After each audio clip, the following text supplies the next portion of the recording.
बंगाल की खाड़ी से आ रही नमी और उत्तर भारत से आ रही हवा ने झारखंड के मौसम को बदल कर रख दिया है। 20 मार्च से शुरू हुई बारिश शुक्रवार को भी सभी जिलों में हुई। हजारीबाग में वज्रपात के साथ एक की मौत भी हो गई। हवा की गति लगभग 40 किलोमीटर प्रति घंटे रही। तेज हवाओं के साथ ओलावृष्टि और बारिश से बेड़ो, लोहरदगा, गुमला में फसलों को भारी क्षति हुई है। बेड़ो में कई पेड़ उखड़ गए, जबकि कई घरों की छतें भी उड़ गई। शाम में खूंटी, सिमडेगा, लोहरदगा, पूर्वी सिंहभूम, सरायकेला में रेड अलर्ट जारी किया गया। यहाँ देर रात तेज हवा के साथ वज्रपात व बारिश होती रही। शनिवार को भी झारखंड में ऐसा ही मौसम रहेगा। ऑरेंज अलर्ट जारी किया गया और मौसम विज्ञान केंद्र के वैज्ञानिक अभिषेक आनंद ने कहा कि यही स्थिति 22 मार्च यानी शनिवार को भी रहेगी। पूरे राज्य में ऑरेंज अलर्ट जारी किया गया है। 23 मार्च से मौसम में बदलाव होगा। आसमान धीरे धीरे साफ होंगे। सिर्फ पूर्वी भाग जिनमें कोल्हान, संताल, परगना में गर्जन व वज्रपात के साथ बारिश हो सकती है। हवा की गति 30 से 40 किलोमीटर प्रति घंटे रहने की संभावना है। 24 मार्च से अधिकतम तापमान में 3 से 4 डिग्री सेल्सियस तक की बढ़ोतरी हो सकती है। पिछले 24 घंटे में राज्य में सबसे अधिक बारिश चाईबासा में रिकॉर्ड किया गया। यहाँ 54 मिलीमीटर बारिश हुई, जबकि रांची में लगभग 30 मिलीमीटर बारिश हुई।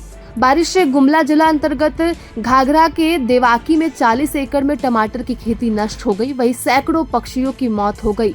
कई पोल व तार टूटे, जिससे इलाके में बिजली बाधित रही और 200 से अधिक घर क्षतिग्रस्त हो गए। सिसई में लगभग 100 घरों की छत उड़ गई और तेज बारिश से सिसई के ही बोड़ो गांव स्थित AK भगत पब्लिक स्कूल की छत टूटी। बच्चों ने भागकर अपनी जान बचाई। और राज्य में 2 दिनों से रुक रुक कर हो रही बारिश से अधिकतम तापमान में भारी गिरावट दर्ज की गई है। पिछले 24 घंटे में गुमला में 13.8 डिग्री सेल्सियस, रांची में 7.5 डिग्री सेल्सियस, मेदिनीनगर में 6.6 डिग्री सेल्सियस, लोहरदगा में 10.6 डिग्री सेल्सियस, बोकारो में 8.8 डिग्री सेल्सियस, चतरा में 6.2 डिग्री सेल्सियस, चाईबासा में 4.6 डिग्री सेल्सियस, जमशेदपुर में 5.9 डिग्री सेल्सियस तापमान में कमी आ गई है। वहीं झारखंड में बारिश और ओलावृष्टि के बाद फसल को हुए नुकसान का आकलन शुरू हो गया है। कृषि, पशुपालन और सहकारिता मंत्री शिल्पी नेहा तिर्की ने फसल नुकसान की मुआवजा राशि के भुगतान को लेकर राज्य के आपदा प्रबंधन मंत्री इरफान अंसारी से वार्ता की है। मांडर विधानसभा क्षेत्रों के किसानों और ग्रामीणों से मिली सूचना के बाद कृषि मंत्री ने अधिकारियों को फसल नुकसान का स्थल निरीक्षण कर रिपोर्ट देने का निर्देश दिया। प्रखंड और अंचल के पदाधिकारियों को 3 दिनों के अंदर जिला मुख्यालय में फसल नुकसान के आकलन से संबंधित रिपोर्ट सौंपने को कहा गया।